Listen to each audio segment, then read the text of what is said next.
Hello मेरे दोस्तों, मेरा नाम है सूरज सिंह कुशवाहा और आप देख रहे हैं टीचर टाउन।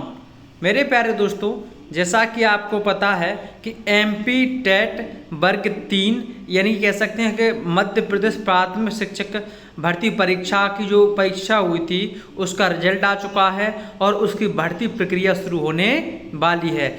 18,000 जगह का अनाउंस भी हो चुका है। उसका जो है एक तो रोस्टर जारी होना है और तमाम चीज़ें जो है प्रोसेस में आनी है। तो मैं आपको बताना चाहता हूँ इस वीडियो में कि किस प्रकार से हमारी भर्ती प्रक्रिया चलेगी या किस प्रकार से काउंसलिंग होगी। ठीक है, कौन कौन से दस्तावेज लगेंगे और क्या क्या पूरी प्रोसेस होगी स्टेप बाय स्टेप। तो सबसे पहले यदि आपको जिस साइट पर जाना पड़ेगा हमें जब काउंसलिंग होगी वो है TRC, टीचर रिक्रूटमेंट काउंसलिंग। इसके लिए आप कर सकते हैं trc.gov.mp ऑनलाइन करके आप लिख दोगे तो ये साइट आ जाएगी। ठीक है, तो जैसे ही आप दबाओगे तो ये जो इंटरफेस आपको मोबाइल पर दिखाई दे रहा है वो दिखाई देगा। वो इंटरफेस दिखने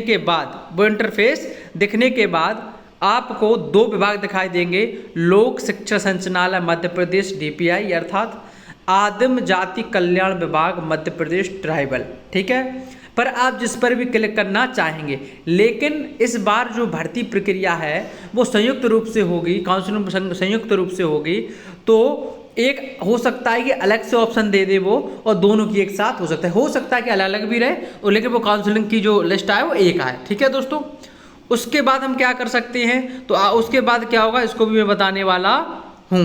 तो इस बात को समझने के लिए हम जो है अगले जब आप क्लिक करोगे तो जैसे ही आप अगला इंटरफेस चॉइस करोगे तो आपको तीनों फेज टीचर रिक्रूटमेंट काउंसलिंग के तीनों फेज दिखाई दे जाएंगे। उच्च माध्यमिक, माध्यमिक और प्राथमिक शिक्षक भर्ती परीक्षा। और जैसे ही आप प्राथमिक शिक्षक भर्ती परीक्षा पर क्लिक करेंगे तो उसमें कमिंग सून लिखकर आ जाएगा। लेकिन मैं आपको भर्ती नियम बताऊंगा कि क्या क्या काउंसलिंग प्रोसेस होगी, कैसे कैसे क्या क्या चीज़ें होगी। तो इस चीज़ को हम समझने के लिए अब अगले इंटरफेस पर चलते हैं। तो आपको अगला इंटरफेस मेरे प्यारे दोस्तों, जैसा कि इस पर लिखा हुआ है नियोजन की प्रक्रिया अर्थात नियुक्ति की प्रक्रिया। तो ये पूरा जो है अपना एक तरीके से फेज रहेगा, पूरा एक सिस्टम रहेगा किस प्रकार से कब कब क्या होगा। तो देखिए, पहले पढ़िए। तो चयनित उम्मीदवार को अपना प्रोफाइल पंजीयन करना होगा। काउंसलिंग प्रक्रिया निम्नानुसार है। पंजीयन, आवेदक को रोल नंबर, जन्म तिथि एवं पंजीकृत मोबाइल नंबर पर प्राप्त OTP वन टाइम पासवर्ड के माध्यम से अपना पंजीयन कराना होगा। डॉक्यूमेंट अपलोडिंग, प्रोफाइल लॉगिन करने के उपरांत आवेदक को पहले से भरी गई प्रविष्टि अनुसार डॉक्यूमेंट अपलोड या नवीन प्रविष्टि करना होगा। चॉइस फिलिंग, आवेदक MP ऑनलाइन के माध्यम से विषयवार, जिलावार स्कूलों की प्राथमिकता क्रम दर्ज कर शुल्क भुगतान करने पर चॉइस लॉक हो जाएगा। चॉइस में संशोधन चॉइस फिलिंग की अंतिम तिथि तक की जा सकेगी। अर्थात जब तक अंतिम तिथि रहेगी जब तक आप अपनी चॉइस में परिवर्तन कर सकते हैं, अपने चयन में परिवर्तन कर सकते हैं। मान के चलो आपने पहले मुरैना डिस्ट्रिक्ट भरा, पर आप चाहते हैं कि हम श्योपुर भरना चाहते हैं तो आप बदल सकते हैं जब तक कि उसकी डेट चल रही है चॉइस फिलिंग की।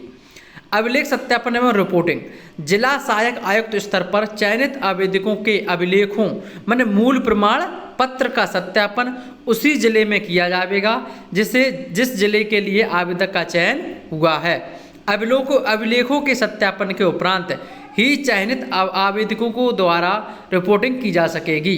प्रथम चरण के उपरांत रिक्तियां उपलब्ध या शेष रहने पर अगले चरण की काउंसलिंग की जाएगी। मेरे प्यारे दोस्तों, सीधी सीधी बात यह है कि सबसे पहले आपकी जो आएगी एक पहली लिस्ट आएगी कि किन किन लोगों ने कट ऑफ पार किया है, उनका रजिस्ट्रेशन होगा, वो काउंसलिंग की प्रोसेस में जाएंगे। डॉक्यूमेंट अपलोड होंगे, काउंसलिंग होगी और फिर एक लिस्ट जारी होगी और फिर उनके डॉक्यूमेंट अपलोड और चॉइस फिलिंग होगी।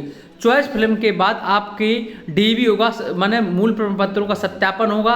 आपने जिस जिले में भरा है या जिस जिले में आपका स्कूल है उस जिले की जो DO ऑफिस है, डिस्ट्रिक्ट एजुकेशन ऑफिसर ऑफिस है, उस ऑफिस में आपका सत्यापन होगा और आप स्कूल में जाके रिपोर्ट करोगे अर्थात आप ज्वाइन कर लोगे। ठीक है दोस्तों, तो ये पूरी प्रक्रिया है और इसके लिए आपको ध्यान रखना कि आपने अपने जब फॉर्म भरा था वर्ग 3 का उसमें जो email ID या मोबाइल नंबर जो आपने उसमें फिल किया था वो मोबाइल नंबर और email ID आपके पास होना चाहिए। यदि वो नहीं है तो आपको काफ़ी परेशानियों का जो है सामना करना पड़ेगा। अगर वो सिम बंद हो गई है तो उसको चालू करवा लें। समझ में आ रही बात कि नहीं? तो इस बात को अवेयर रहें। और मेरे प्यारे दोस्तों, MP के जितने भी बच्चे हैं जिनके ठीक ठाक नंबर है, इनका हो सकता है, और रैंक से आप लोग अपनी चयन का सुनिश्चित ना करवाएं। जो जितने भी यूट्यूब वाले हैं इनको कुछ ज़्यादा ज्ञान होता नहीं कि रैंक से पता, अगर बहुत अच्छी रैंक है तो पता है, लेकिन रैंक से चीज़ निर्धारित नहीं होती है। 1100 जगह पर 2727 रैंक वालों का भी सिलेक्शन हुआ है वर्ग 1 में। तो इसलिए आप रैंक से ना घबराएं, और सभी जितने नंबर हैं आपके, जितने भी 90+ नंबर हैं, मेरे अनुसार उन्हें सब लोगों को काउंसलिंग करानी चाहिए। और जिनकी लिस्ट, सॉरी वो तो लिस्ट आएगा तो लिस्ट से पता चल जाएगा, तो सबको काउंसलिंग करानी चाहिए। ठीक है दोस्तों, तो ये ध्यान रखें। उसके अलावा अपने आप का ना तो डिमोलाइज करें। और D.Ed और B.Ed के मुद्दा की मैं बात कर लेता हूँ इसी में। तो D.Ed और B.Ed मुद्दा अभी कोई भी चीज़ क्लियर नहीं है जब तक कि रोस्टर जारी नहीं हो जाता है। ना तो B.Ed वाले टेंशन लें और ना ही B.Ed वाले ये समझे कि वो बाहर हैं। हो सकता है सरकार के ऊपर 100% निर्भर है कि सरकार ले, और हो सकता है कि सरकार ना ले। तो ये दोनों ही चीज़ें हैं, ना तो मैं बता सकता हूं, लेकिन जो चीज़ें अगेंस्ट जाएंगी वो मैंने कल जो एक वीडियो बनाया D.Ed B.Ed पर, आप मेरे चैनल पर जाकर देख सकते हैं। यदि आपको मेरे द्वारा दी गई खबरें ऑथेंटिक लगती हैं, और मैंने जितनी भी खबरें, जितने वीडियो बनाए वो सारे ऑथेंटिक है। मैंने आपको रिजल्ट का बताया था, रिजल्ट आ गया था, मेरा वीडियो डला है, 1 महीने पहले बना दिया था मैंने कि अगले महीने में आ जाएगा। ठीक है, जगह का 18,000 पहले 30 अगस्त को बता दिया था कि लगभग 12 से लेकर 18,000 के बीच में जगह आने वाली हैं 74-29 में। ठीक है, उसके अलावा जो प्रक्रिया होती है मैं पहले ही आपको सूचित कर देता हूँ। यदि आप फालतू की बातें और कम से कम टाइम खर्च किए बिना ऑथेंटिक जानकारी और काउंसलिंग प्रोसेस में जाना चाहते हैं तो आप मेरे चैनल को सब्सक्राइब कर सकते हैं। और कुल मिला के सही जानकारी और बिल्कुल एक तरह की एनालिसिस जानकारी चाहते हैं तो मेरे चैनल से जुड़े रह सकते हैं। ठीक है दोस्तों, जय हिंद, जय भारत।